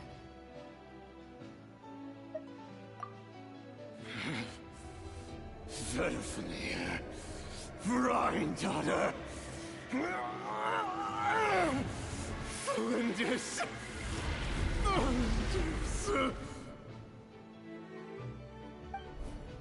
Interesting. Anything else? What about this would-be fiancée of his? Do we know anything about her? Well, she was a researcher at the Universitas Magistrorum, but it felt like she was hiding some kind of secret. Oh, and one more thing. For some reason, Rerear's fragment also contains some of Thelindis' memories, though only a very small portion. Well, no shortage of potential leads, I'll give you that. In any case, it sounds like we can conclude that while Thelindis was still around, Rerear appeared to be lucid and quite normal. Thelindis, it seems, must have been the one thing in this world that he couldn't let go. Were these pure-blood Conorians we're talking about here? Why do you need to know that? Hold on. If she was a pure-blood Conrian... Oh yeah, just like how it was with the captain. If we could somehow find her, do you think there's any chance Rerear might regain some of his sanity? It's possible, but it would take a miracle. We can't pin all our hopes on that. That merchant who Nefer knows, Dori Sangama Bay. Maybe we could hire her to look into it. All right then. Let's keep working in our separate teams. Traveler, Paimon, Kutar, and Miss Arlecchino will go look for the iridescent moon's marrow. As for the others... On the way over here, I noticed that the Wild Hunt monsters had grown even more frenzied in their search for Kutar. At this rate, the people living here will be in grave danger too. So I'm thinking of gathering together some of our followers to go wipe them out. I'll head back to the Curatorium and meet up with the boss. Feels good knowing we've all got something to be getting on with. Given that the Wild Hunt has been a lot more active lately, the Lightkeepers have likely begun their own operations too. If that is the case, someone will need to pass the news on to Flint's. I'll hold the fort for now, then discuss our next move with Flint's, Aino, and Anefa when they get back. All right then. Well, the clock's ticking. If that's everything, we'll be on our way. We'd better get moving too. We'll try to buy you as much time as we can. Relax. Just do your thing. Now, I decided to call in some backup since things are getting so hairy. Our reinforcements should be here any minute now. Stay safe, everyone. Dismissed.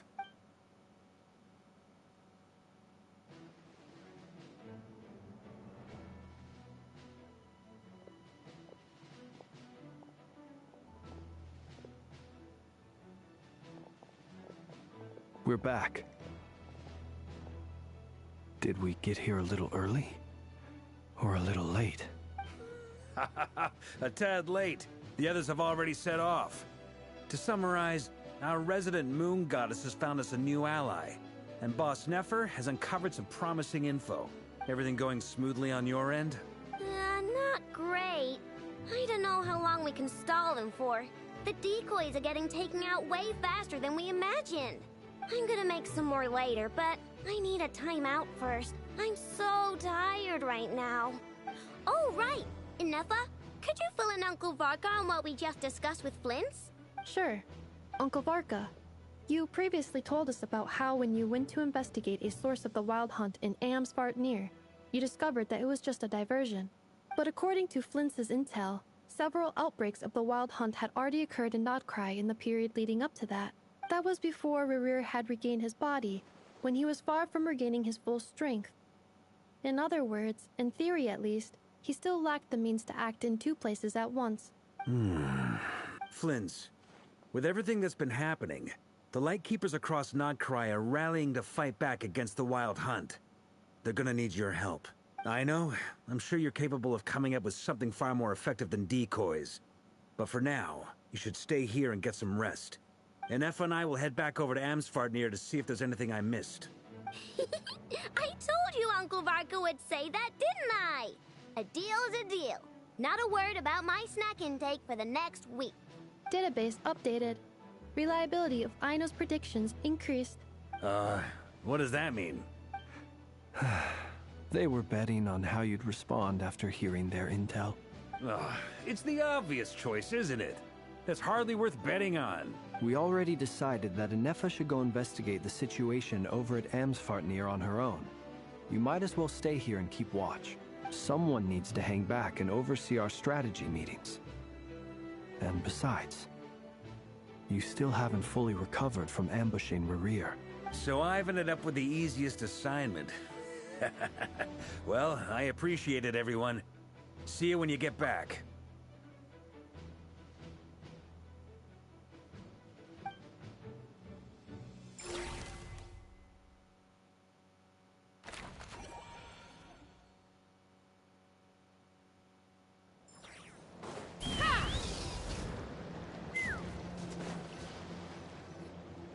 Here, this will serve as a good spot to cross over. Arlecchino, hold up a second. Since you brought us all this way, would you mind telling us what you've got planned? We still haven't got the slightest idea what's going on here. And if even Columbina doesn't know where the iridescent moon's marrow is, how do you? Simple. Because I am an inheritor of the royal bloodline of the Crimson Moon. And one of the last surviving embers of the Two Worlds Flame. You're a descendant of that Crimson Moon dynasty we were just talking about? The one from ancient Conria? Your surprise is understandable. I was also taken aback when I first learned of it. But the more I thought about it, the more I realized the signs had been there all along. When I was young, I discovered I could wield a very special kind of fire. It coursed like blood through my veins and smoldered away inside my nerves. What's more, whenever I experienced strong bursts of emotion or drew too deeply on this power, it was like some kind of presence within the fire would begin to gnaw away at me, consuming me from the inside out. Exactly. That is why my hands are like this, too. At first, I saw it only as a curse, but once I became a harbinger, the Jester apprised me of the truth. Together with my own investigations, over the past few years, there are several things that I have gradually come to understand. For instance, take the so-called Crimson Moon. In truth, it is nothing more than the shattered remnants of the iridescent moon, fused with the abyss to prolong its lifespan. Since this blood flame was bestowed upon me by the Crimson Moon, it is a fusion of the iridescent moon's former power and the corruption of the abyss. You all understand the nature of the abyss well enough. I draw upon its power, and in return, it hungers for my soul. This strange blackness is the mark of corruption it has left behind. If I recall correctly, you once told me that if the corruption ever made it to your heart, you'd become a completely different person. Yes, and that's the reason I'm always careful not to push my power too far. It's essentially a never-ending tug-of-war. Oh, sounds intense. Anyway, the rest of my story can wait. Is there anything else about the Crimson Moon or the Iridescent Moon that you're unclear about? Paimon has a question. So, the Crimson Moon that the Carians used to worship was actually the Iridescent Moon, right? Which was one of the three Moon Sisters. Does that mean that the Carians were to the Crimson Moon as the Frost Moon Scions are to the Frost Moon? So much of that history has been lost. We have no way of knowing exactly what they were like. But I would suspect that the Conrians weren't as devout in their moon worship as it might appear.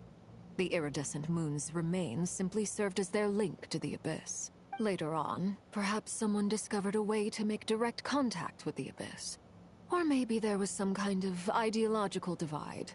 Either way, a dissenting faction staged a coup and drove out the royal heirs of the Crimson Moon dynasty. Still, even with the dark sun looming high overhead, the Crimson Moon's glow never truly faded. If you want living proof, it's standing right before you. The first time we met, I sensed something familiar in your presence. When I looked at you, I felt I could see that mysterious red moon in the corner of my eye. In your flames, I saw its broken image, surrounded by a strange black aura. Well, I appreciate that you kept it to yourself. Much about the Crimson Moon is still a mystery, and I'd prefer not to end up as the object of an insane research project. Anyway, time is against us here, so if there's any other questions, they'll have to wait. I just want to make sure I've got one thing straight. In her letter, Sandrone mentioned that since you are unable to contain the iridescent moon's marrow yourself, you intend to leave it in my custody. Correct? That's right. For now. It's the only way I can pay you back for your help. The iridescent moon is already part of who you are. So with its marrow in your possession, you'll be even more powerful than before. Deal. Then let's get started. Get what started? What does this place have to do with the Crimson Moon? When I first became a Harbinger, the Jester gave me a book called Paranhari, also known as Leobranto Inamorato. You should be able to buy a copy next time you're in Fontaine. It's a love story set in the Crimson Moon era. But setting aside the tangled romances of its characters, it also records a few interesting details. In the Crimson Moon era, or so the story goes, there was an orphanage that received children from beyond the bounds of this world, and subjected them to a peculiar induction ceremony. Beyond the bounds of this world? For real? And what kind of induction ceremony? The Crimson Moon sages looked beyond this world for beings with powers that surpassed the gods.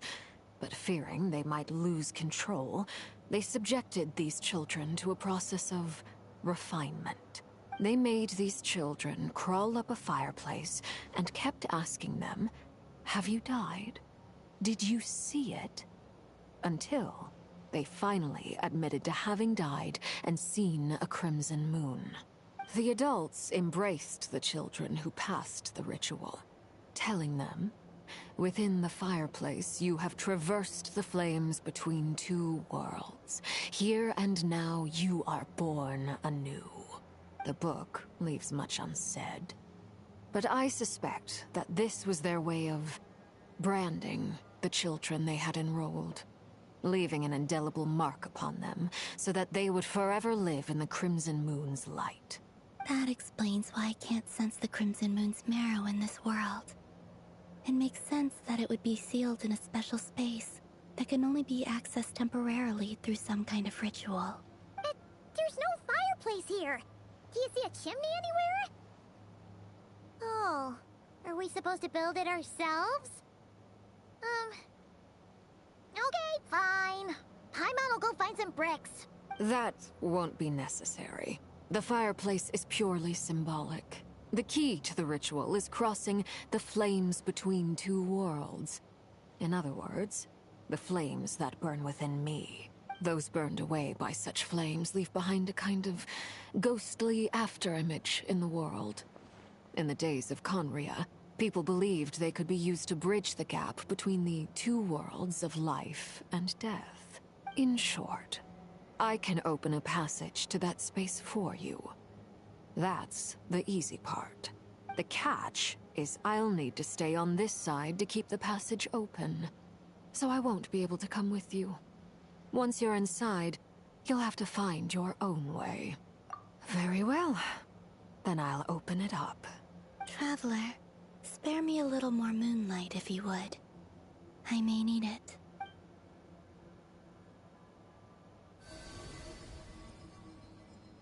Thank you. I feel like I've recovered some of my strength now. It should be enough to move us across short distances and confront whatever dangers might await.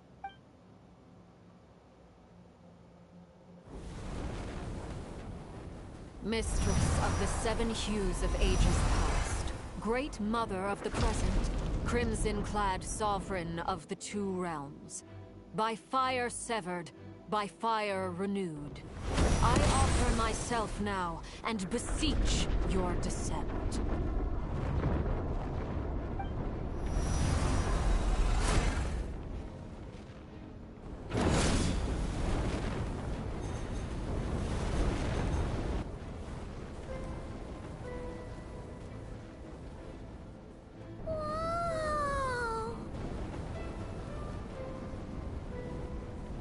One word of advice.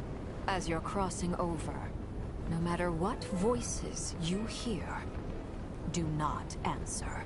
Got it. I sense a sinister gloom inside, but also the familiar light of the moon. I feel that I am about to meet an old friend who has changed beyond all recognition. All right, let's go.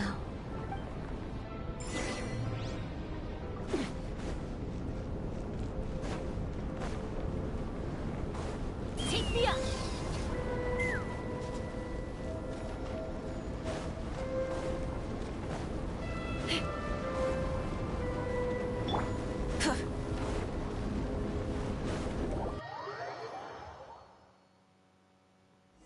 I sense your presence and craving death and rebirth. Wait, why are you? You have crossed over from another world, transcended fate itself. I have no right to. Hey! Look up at the sky! A red moon! This must be the spot, right? Is that the abyss? It's practically filled the entire place. What now? What a tragic sight. Fragments of your broken body, seized by the abyss, and hung up aloft like mummified remains. Iridescent moon. Was this truly what you wished for? Careful! There's something spooky about this place. Feels like something is lurking in the fog. Paimon's right behind you. Whatever you do, don't run off without her. By the way, Columbina, didn't you tell us that the iridescent moon had shattered into pieces? The moon up there looks pretty whole to Paimon. How is that possible?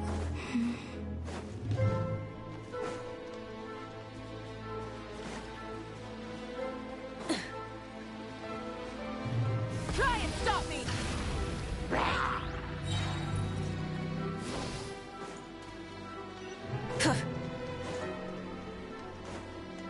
Just like I thought. It was only a facade.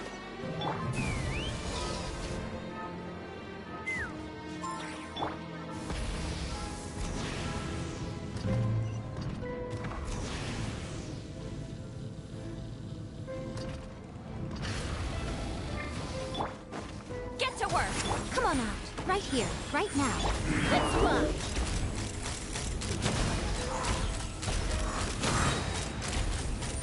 Locked on! Knock him down.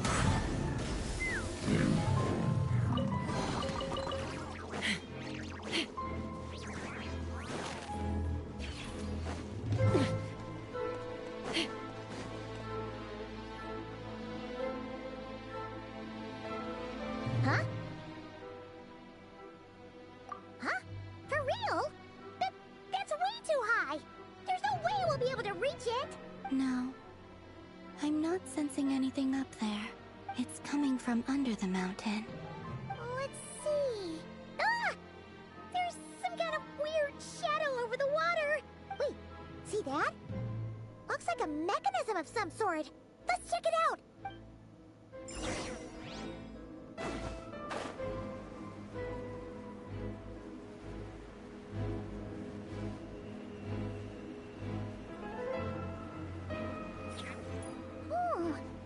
Looks like a device from the time of Krai. Maybe people once came here to study the Crimson Moon's domain, and they left this behind.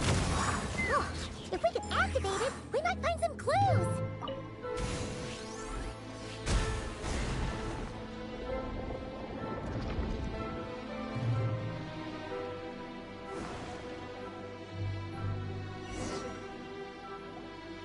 Hey, look at that!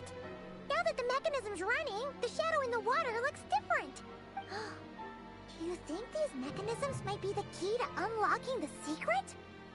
Let's try to find more of them! Felindis, we'll leave the rest of the research in your hands. We'll be heading back now. I hope this isn't ruining date night. Ugh. Mind your own business. Just leave me some snacks on the table. Felindis? Is that Rerear's girlfriend? How come we're hearing her voice here? Oh yeah. So, Do you think she was studying this strange space all along? The Abyss has made this space extremely unstable. Maybe that's why some of the things she said and did were preserved here. Like echoes. Or after images. Whenever I see this view, it takes me back to a poem from my childhood. Waning moon, oh lifeless damsel, weeping on the mountain crest. Mourning still in wistful tone, her fragile soul now laid to rest. For me, of all people, to be here investigating the mysteries of the Crimson Moon space. Is it a coincidence? Or something more?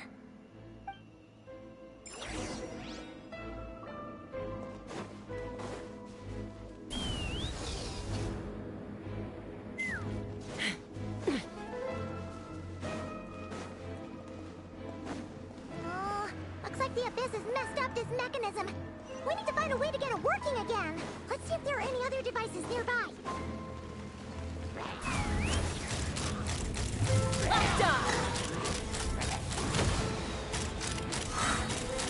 Open fire! Open fire! Hold on to your hats.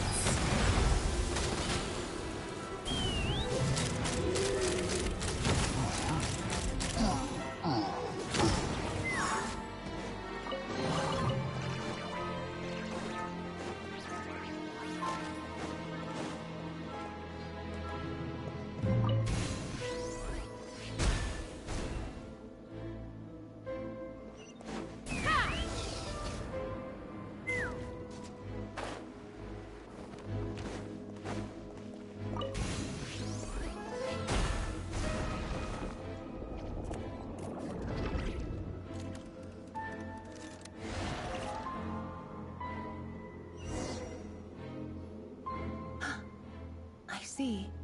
So the moon marrow, or rather the power of the 3 moons, is the key to unlocking. If it really does exist, then maybe this madness can finally be put to an end.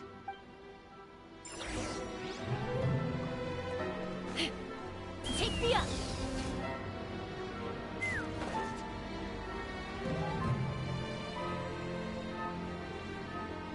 Take cover behind the rocks!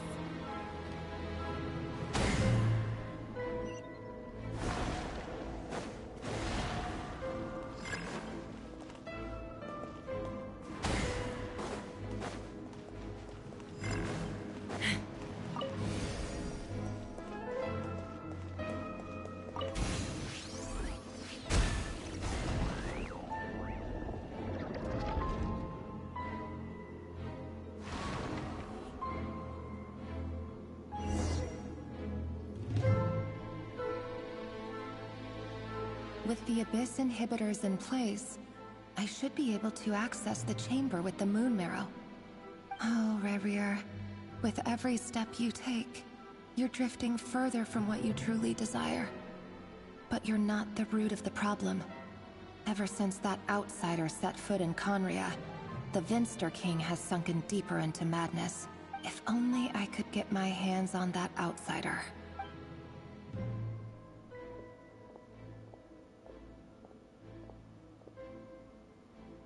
Hey look! The moon's reflection is back to normal! Elendis' voice mentioned a chamber with the moon marrow. Do you think maybe it's hidden in the moon's reflection? It must be. For within it, I sense the fragile aura of a dying soul. Then there's no time to lose! Let's go! Let's fly!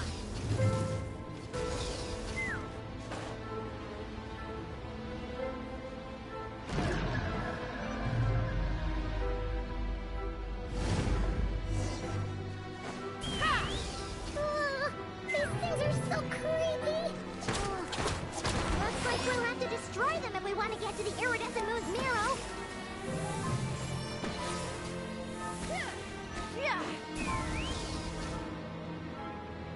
That must be the iridescent moon's marrow! Oh, we'll need to destroy these things before we can reach it!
the iridescent moon's marrow, still burning away like an undying flame, yet now contaminated by the abyss. It has taken on a new form entirely. If we can purify the abyssal power within, we should be able to obtain its untainted essence.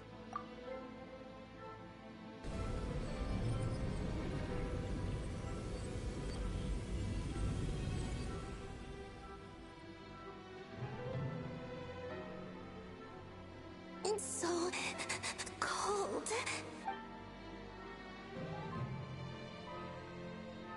Is it you? Are you here? Huh? Are you talking to us? At long last, I can see you once more. Our fates have crossed, and I am finally free. I'm sorry, I lied to you. Even knowing what was to come, I still couldn't let go of the fear in my heart. As death drew near, the moment the moon shattered, my body began to split apart piece by piece. Like I was being cut into pieces by 1,000 blunt blades. My thoughts scattered as the cold crept in. But I could not bear to fade away like that. Tell me, what was it that brought you to us all that time ago? If only I had possessed your courage, then I might have been spared this torment, more painful than death. You look so puzzled. That's how I felt too when I first saw you. But trust me when I say that everything happens for a reason. Farewell, Hypo.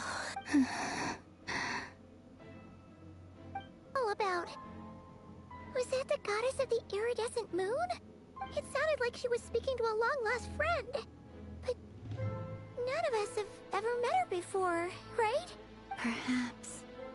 She took me for the goddess of the frost moon she once knew. For a fading soul like hers, our auras must be too similar to tell apart.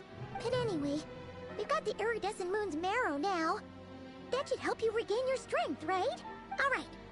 Time to leave this place and meet back up with Arlecchino.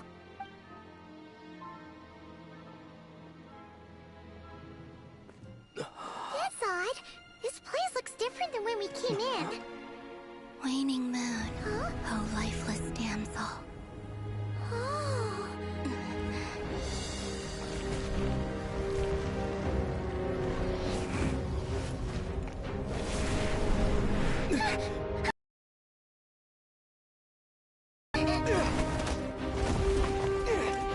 It wants to trap us here. Who's it? The Abyss? Now we've taken the moon marrow. All that's left here is a dark will. It will show us no mercy.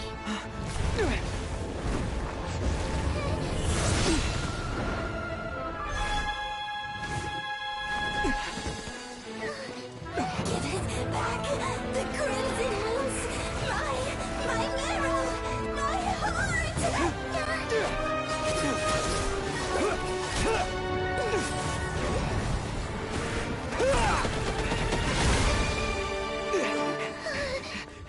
Finally! Huh? Oh no! The exit's blocked! They're back! Now what do we do? This is where you fall. Witness my wrath. Hey, What are you waiting for?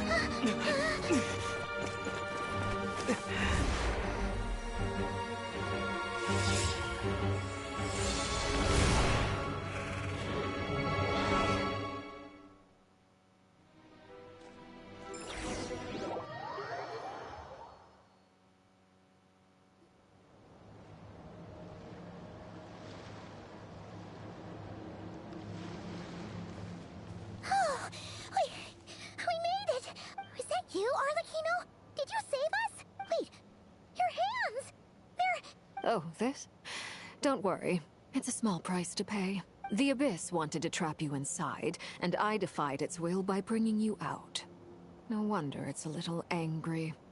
No, I have paid the price, albeit a small one, and it cannot be undone. My hands have already fused with the Abyss. Purification would simply destroy whatever's left of them. But surely... Oh... We're so sorry, Arlecchino. Paimon can't believe you'd make a sacrifice like this for us. As much as I'd like to call it a favor, the truth is I was simply holding up my end of the deal. Well, Columbina. Yes, you did your part. And as promised, I will leave the iridescent moon's marrow in your care. From this day forth, may the two worlds' flames burn ever more brightly.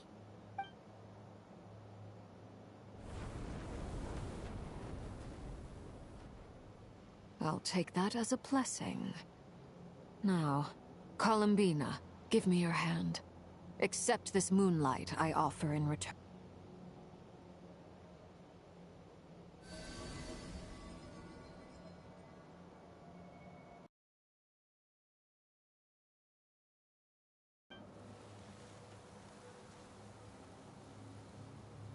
Feeling stronger? Hey, Columbina! Are you okay? I'm fine. Our powers are a little at odds, that's all. By the Frost Moon's authority alone, wielding the power of the other moons was always going to be a stretch. Still, I think it's fair to say that your strength has returned. At least to the level it was at as Third Harbinger. It's still not enough. There's no way I can hope to challenge Rayrir like this. Just one more ray of moonlight, if you would. It's okay. I can take it.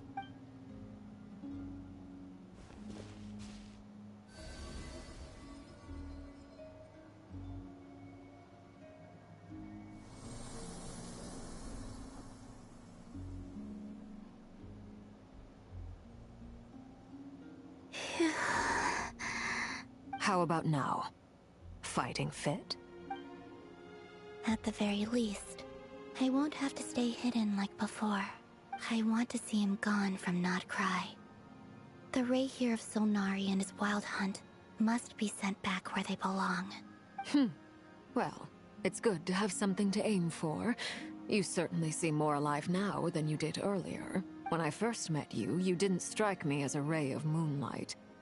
More like a wisp of fog drifting in from who knows where, ready to scatter at the first sign of a breeze. But now, you're full of vitality.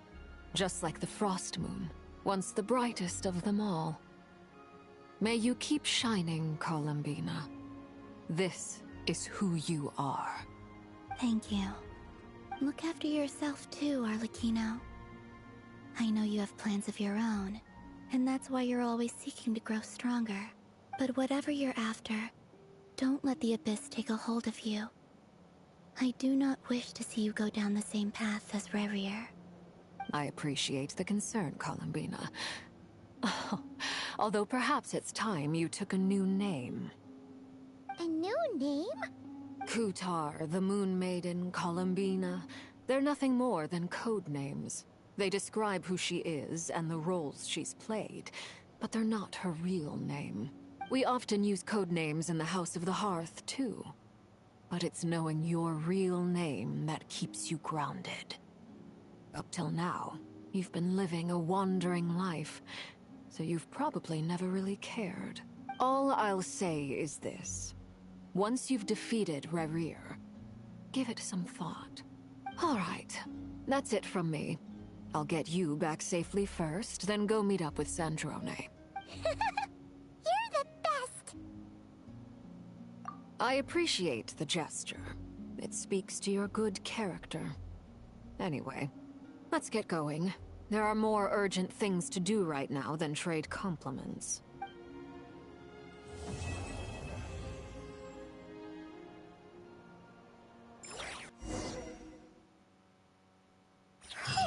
It was a close call, but we got the iridescent moon's marrow and restored Columbina's strength, and that's all that matters. In other words, mission accomplished. Paimon wonders how everyone else is doing.